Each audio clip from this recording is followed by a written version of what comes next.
Hello learner, आज हमारे इस वीडियो में हम लोग मोड निकालना सीखेंगे, जिसके लिए हम कंटिन्यूस सीरीज़ में मोड के बारे में बात करेंगे। इससे पहले के वीडियो में मैंने individual series and discrete series को डिस्कस किया था। आई होप आपको वीडियो पसंद आया था और समझ में आ गया था। तो चलिए स्टार्ट करते हैं। कंटिन्यूस सीरीज़ के लिए हम लोग दो मैथड्स यूज़ करते हैं। फर्स्ट इज इंस्पेक्शन मैथड और सेकेंड है ग्रुपिंग मैथड। सबसे पहले इंस्पेक्शन मैथड देखते हैं। आपको क्लास ग्रुप्स और नंबर ऑफ स्टूडेंट्स यहाँ पे दिए हुए हैं। अब आपको क्या करना है कि इस फ्रीक्वेंसी में से आपको देखना है सबसे बड़ा नंबर कौन सा है, जो कि 25 आपको दिखाई दे रहा है। इसके ठीक सामने वाला जो क्लास ग्रुप होता है, ये हमारा मॉडल क्लास ग्रुप निकल कर आता है, ठीक है। और ये जो है 25, इसे हम F1 लिखते हैं। इसके ऊपर वाले नंबर को F0 लिखते हैं और इसके नीचे वाली फ्रीक्वेंसी को F2 लिखते हैं। अब हम एक फॉर्मूला यूज़ करते हैं, जो कि आप देख सकते हैं, ये यहाँ पे दिया हुआ है। L1 का मतलब है लोअर लिमिट। लोअर लिमिट किसकी? ये जो मॉडल क्लास ग्रुप हमने निकाला है, इसका ये जो पहला नंबर है, ये लोअर लिमिट कहलाती है, और जो बाद वाला नंबर है, ये अपर लिमिट कहलाती है। तो हम हमारे फॉर्मूला के अकॉर्डिंग 20 को यूज़ करेंगे लोअर लिमिट की जगह पे। F1 25 होगा, F0 10 होगा, F2 15 होगा, और I जो है ये है क्लास इंटरवल, जो कि इन दोनों के बीच का अंतर होता है। कैसे करेंगे? 30 में से 20 गए तो 10 बचते हैं, यानी गैप आपको 10 का दिखाई दे रहा है। ये I की वैल्यू आ गई।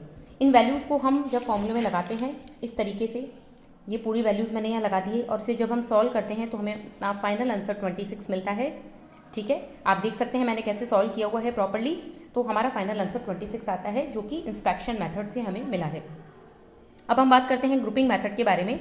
तो देखिए, ग्रुपिंग मेथड के लिए आपको ये क्लास ग्रुप्स दिए हुए हैं, फ्रीक्वेंसीज दी गई है। आपको क्या करना है? ग्रुपिंग करनी है, जिसमें पहले कॉलम के अंदर आपको दो दो की ग्रुपिंग करनी है। यानी स्टार्टिंग के 2 डिजिट 1 एंड 2, इनका टोटल 3, 10 एंड 4 का टोटल 14, 10 एंड 9 का टोटल 19, और लास्ट में 2 बच रहा है, इसे हम छोड़ देंगे। अगले कॉलम में पहली डिजिट को छोड़ के नेक्स्ट 2 यानी 2 + 10 12, 4 + 10 14, 9 + 2 11।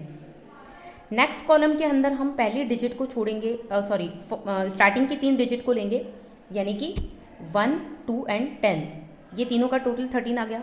फिर 4 10 एंड 9 लेंगे, इसका टोटल 23 आ गया। लास्ट में 2 को छोड़ देंगे। नेक्स्ट कॉलम में पहली डिजिट को छोड़ के नेक्स्ट 3, यानी कि 2 10 4 16 टोटल आएगा। नेक्स्ट 10 9 3 2, इसका टोटल 21 आएगा। और जो लास्ट कॉलम है, उसमें स्टार्टिंग की दोनों डिजिट को छोड़ के नेक्स्ट 3 यानी कि 10 4 और 10, इसका टोटल 24 आएगा। और लास्ट में बच रहे हैं 9 एंड 2, इनको हम छोड़ देंगे। अब हमें क्या करना है कि हर एक कॉलम में से जो हाईएस्ट नंबर्स आए हैं उनको हम सर्कल करेंगे। इस पहले कॉलम में आप देख सकते हैं 10 और 10 ये दोनों बराबर हैं और हाईएस्ट है। इस कॉलम में 19 हाईएस्ट है, इसमें 14 हाईएस्ट नंबर दिख रहा है, सबसे बड़ा नंबर। यहाँ पे 23 सबसे बड़ा है, यहाँ पर 16 और 21 में से 21 बड़ा है, यहाँ पे 24 बड़ा है। ये टेबल हमारी बनके रेडी हो गई। अब हमें एक एनालिसिस टेबल बनानी है, जो कि कुछ इस तरह से बनती है। हमें जो क्लास इंटरवल्स है वो यहाँ लिखने हैं, और जो कॉलम्स थे सारे के सारे 1 2 3 वाले पूरे 6 कॉलम यहाँ लिखने हैं।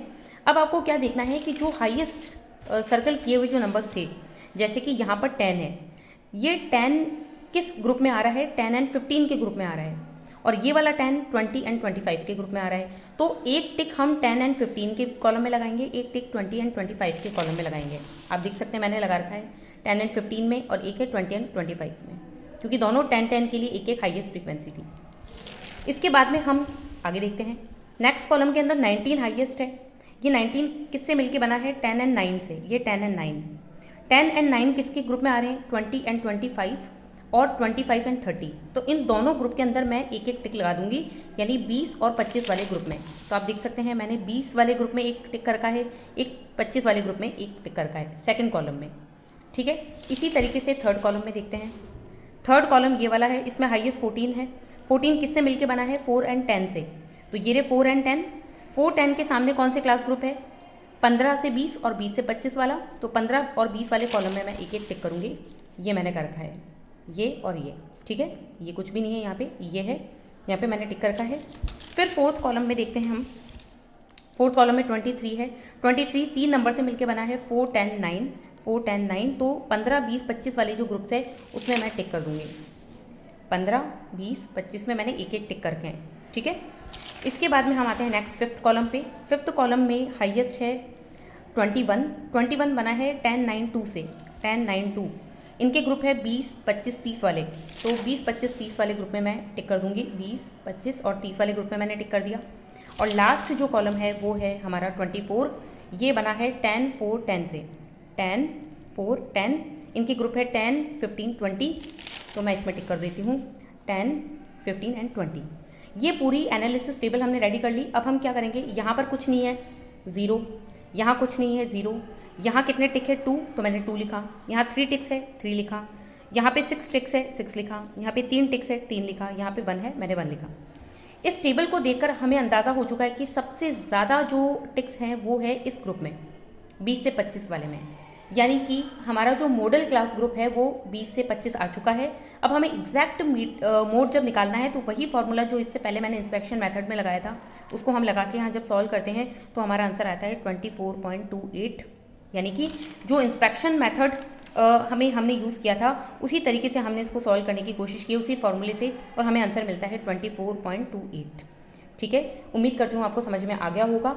और इसी तरीके से जो मोड है उसको एक ग्राफिकल मेथड के द्वारा भी समझाया जाता है।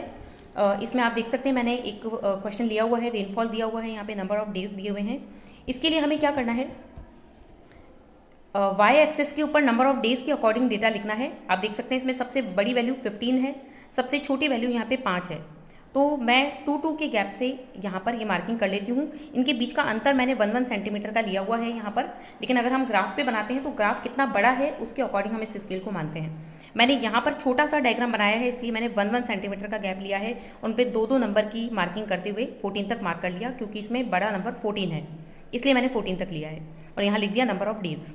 ठीक है, इसी तरीके से एक्स एक्सिस के ऊपर ये जो क्लास इंटरवल्स है जो 0 से शुरू होकर फिर 60 तक जा रहे हैं, मैंने इनकी मार्किंग कर ली है 0, 10, 20, 30, 40, 50, 60 तक, और गैप इनका 1 सेंटीमीटर रखा है। इनके ऊपर जैसे 0 से 10 के बीच के अंदर 5 तक जा रहा है, तो मैंने इस 0 से 10 वाला जो बार है ये 5 तक बढ़ाया है। फिर 10 से 20 वाला जो बार है ये 12 तक आगे बढ़ेगा, तो ये 12 तक बढ़ाया है। 20 से 30 वाला जो ग्रुप है वो 14 तक है, तो मैंने 14 तक बढ़ाया है। फिर 30, 40 वाला 10 तक है, तो मैंने 10 तक बढ़ाया है। इस तरीके से ही मैंने सारे बार्स जो है वो बना के रेडी कर लिए। अब क्या करना है, आपको जब मोड निकालना है तो आपको क्या करना है कि 20 से 30 वाला जो ग्रुप आपको दिख रहा है जिसमें सबसे ज़्यादा फ्रीक्वेंसी है, आप देख पा रहे हैं, उस ग्रुप के अंदर ये वाला जो कॉर्नर है इसको यहाँ से मिलाना है, और ये वाला जो कॉर्नर है इसको यहाँ से मिलाना है। और ये दोनों जो लाइन्स हैं जब एक दूसरे को जिस पॉइंट पे काट रही है, इंटरसेक्ट कर रही है, उस पॉइंट से आपको एक परपेंडिकुलर यहाँ पर बनाना है, एक लंब बनाना है। वो जिस पॉइंट पे आके मिलेगा वही आपका मोड होगा। और जब हम इसको प्रॉपर मेजरमेंट से निकालते हैं तो हम देखते हैं कि हमारा आंसर 23.33 निकल कर आता है, जो कि हमारा मोड है। तो इस तरीके से ग्राफिकल रिप्रेजेंटेशन भी इसका किया जाता है। उम्मीद करती हूँ आपको मोड समझ में आ गया होगा, और इसके साथ ही हमारी मेजर ऑफ सेंट्रल टेंडेंसी खत्म होती है। वीडियो अच्छे लग रहे हैं तो प्लीज़ कॉमेंट, लाइक, शेयर ज़रूर करें। Thank you.